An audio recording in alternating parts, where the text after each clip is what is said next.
Hey friends, I'd like to tell you a little story about something that happened about 25 years ago. There was this fellow named Ed Conrad who made a bit of a pest of himself on Usenet, posting frequent nonsense on the newsgroup talk.origins, claiming that he'd found fossil human remains in the coal fields of central Pennsylvania, which made him a little unusual. He wasn't a young Earth creationist at all. Rather, his refrain was that man was old as coal, making humanity at least 300 million years old. Of course, the fossils he touted were just rocks shaped vaguely like how he thought human bones and other organs were shaped. He was quite proud, for instance, of this irregular blob in a rock that he thought was a giant skull, comparing it to a real skull. Anyway, I worked a few hours away from him at Temple University in Philadelphia, and I invited him to stop by my lab with his specimens and we take a close look. In particular, I mentioned that bones have a clear, specific internal structure, and that you could see these characteristic profiles called Haversian systems or osteons. The centers of hard, long bones are basically made of bundled rods, and they're easy to visualize. I had slides with bone sections handy, and I told him we could compare them side by side with sections he had of what he called a long bone, a femur. I know, I am so nice. I also had sections of fossilized dinosaur bone for an even better comparison. Really, this structure is preserved in fossils that are hundreds of millions of years old. Ed showed up. We had a pleasant afternoon looking at his odd-shaped rocks.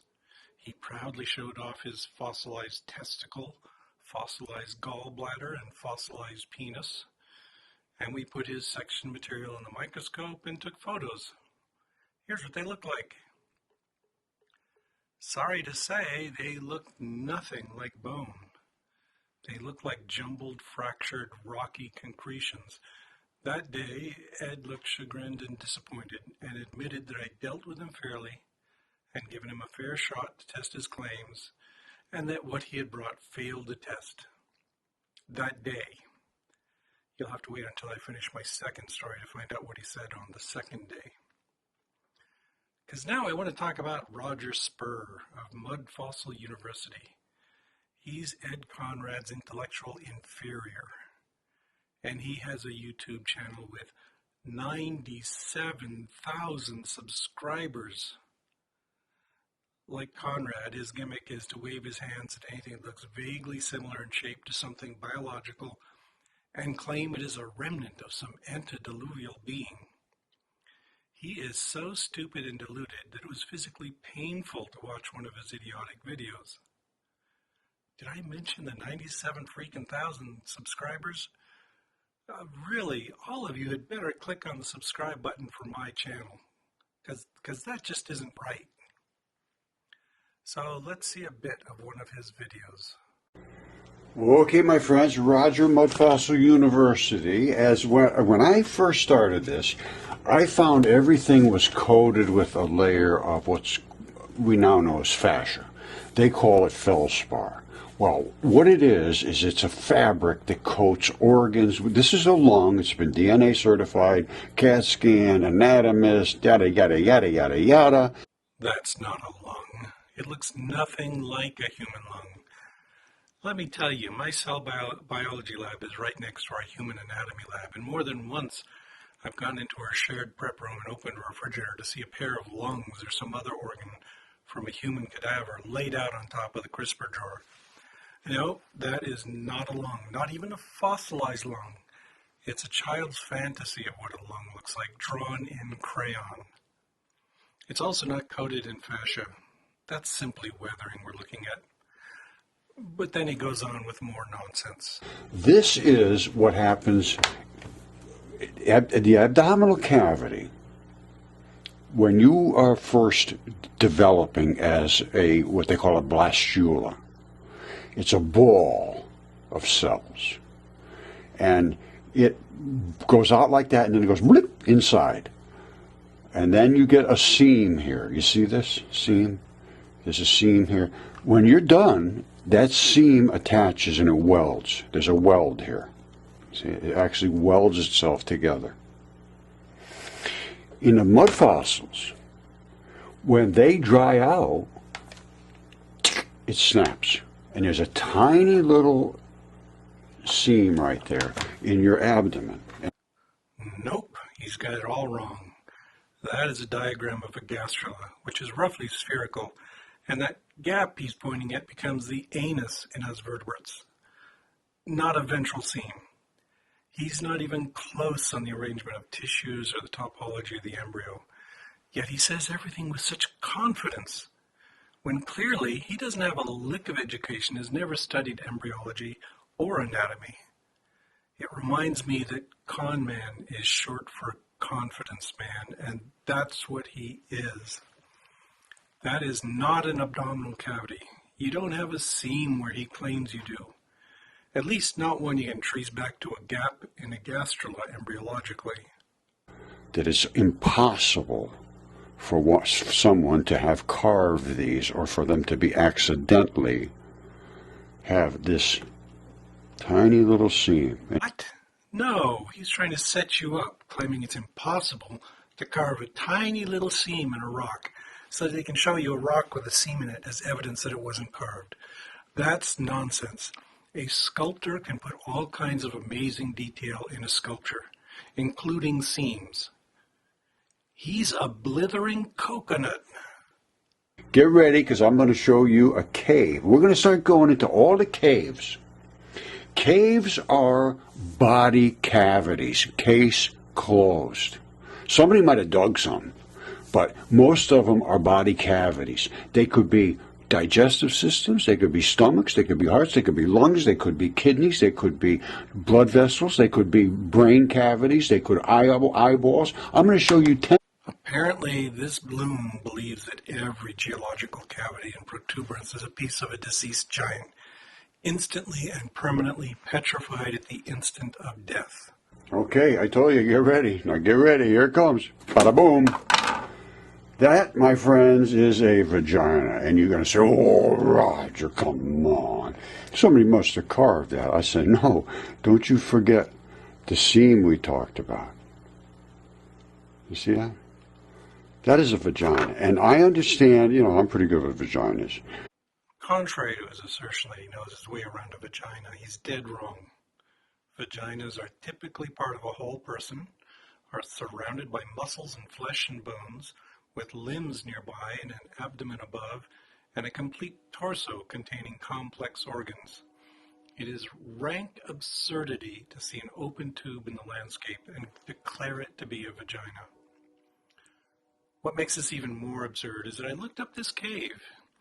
It's Utroba Cave in Bulgaria, and it was carved by ancient Thracians 3,000 years ago to enhance its resemblance to a vagina. It's got an altar where the cervix would be, and nearby there are niches carved in the rock to hold bottles of wine, the better to encourage appropriate worship of a female fertility. These are features that I have not noticed in any woman. This is an artificial structure. He goes on to claim that rock pillars are erect penises, and he claims to see other organs in rocks. In that way, he does remind me of Ed Conrad, who claimed that the clinkers he found in mine tailings were pieces of viscera.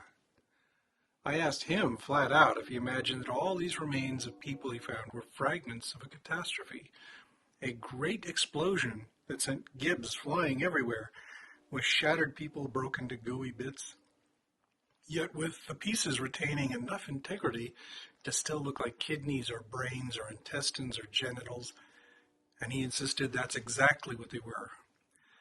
Pennsylvania is just covered with dismantled people fragments, all turned to stone. He was an idiot too, just like Roger Spurr. I said I'd tell you what Ed Conrad said 2 days after his visit to my lab, and there's a lesson there too.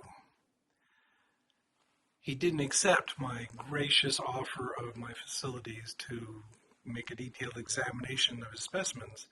Instead, he accused me of swapping out his precious specimens and replacing them with fakes. Fakes that looked exactly like his rocks on the outside, but with all the revealing internal structure replaced with garbage. my invitation to visit, my patience in explaining fine structure to him, they were all pretexts to steal and destroy his data that revealed man as old as coal. That I took the time to explain how his rocks were not fossils had no effect on Ed Conrad. He went on to continue to post his nonsensical, futile screeds on Usenet for 20 more years. They were all the same. Nothing but assertions that man is old as coal, followed by links to his website where he had photos of odd-shaped rocks that he claimed were actually bits of human anatomy. He was just a persistent kook who was mostly ignored. Notice that this post had all of 82 views. He clearly needed to get on YouTube, where he would have thrived and gotten 97,000 subscribers. Ed Conrad seems to have died around 2015, or at least he abruptly stopped posting. I don't think anyone even noticed for a while. Just one note of the background noise of Usenet dropped out, and that is all. His website, edconrad.org, is gone as well. Now what it is spam for selling penis straighteners, which somehow seems appropriate.